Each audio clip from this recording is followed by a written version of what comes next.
안녕하세요. 펀드매직입니다. 구독과 좋아요 부탁드립니다. 오늘 그 베트남 이야기 한번 드려보겠습니다.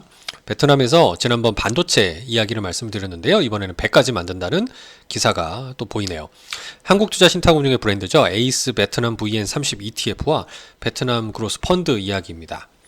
11월 한 달간 마이너스 1.57% 하락이었고요. 하지만 12월 달 들어서는 반등에 성공을 합니다. 빨강색이 ETF VN30이고요. 이 녹색이 지금 카카오에서도 가입할 수 있는 베트남 그로스 펀드입니다. 근데 이거는 해지형이고요.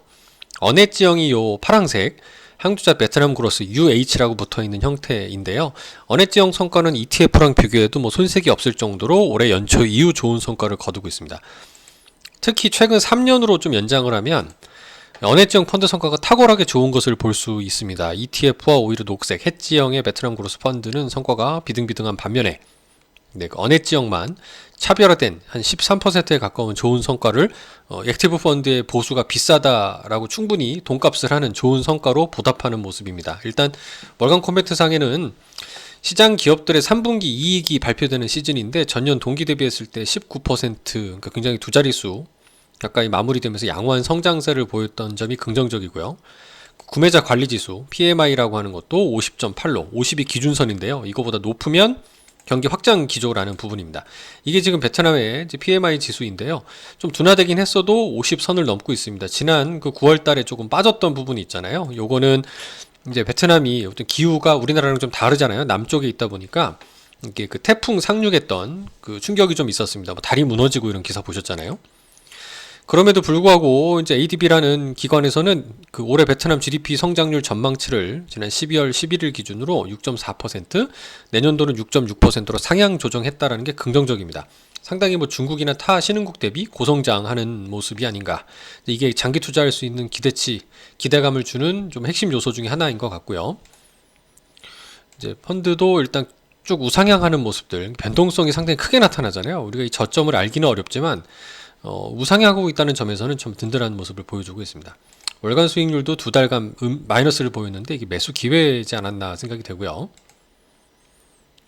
금융과 산업재 비중이 높게 나타나는데 0.39%는 이제 5기죠. 39%, 18%인데 이 부분은 좀 고쳐주시면 좋겠고, 상위 10종목의 현황도 뭐 참고하시면 될 것 같고, 향후 운용계획상에는 선행 PER 기준 주가 수익 비율이 10배 이하로 내려왔다는 거죠. 그래서 외국인들이 순 매수세로 전환했다. 저가 매수 관찰된다라는 얘기고요.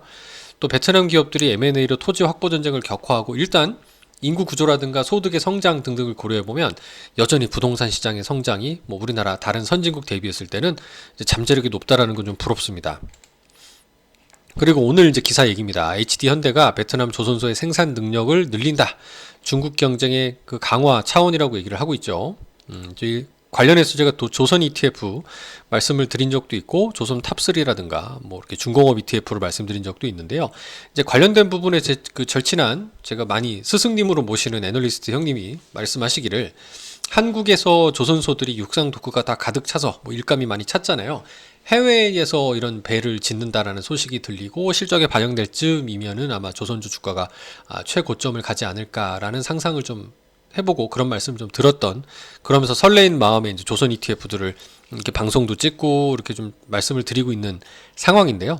이런 게 다 맞물려서 베트남의 GDP 성장률을 높여주고 또 하방을 좀 든든하게 받쳐줄 수 있는 부분이 아닌가 생각이 돼요. 물론 내년이 됐을 때 트럼프 대통령 취임 이후에 관세 등등의 리스크들이 어떻게 보면 다시 또 어떤 위험으로 불거질 가능성도 없지 않지만, 그럼에도 불구하고 뭐 펀더멘탈, 그다음에 앞으로 성장할 수 있는 잠재력은 상당히 높은 부분이지 않나 생각이 들어서 베트남은 좀 관심 가지고 계속 좀 매수할 수 있는 국가로 좀 보고 있다라고 말씀드려봅니다. 감사합니다.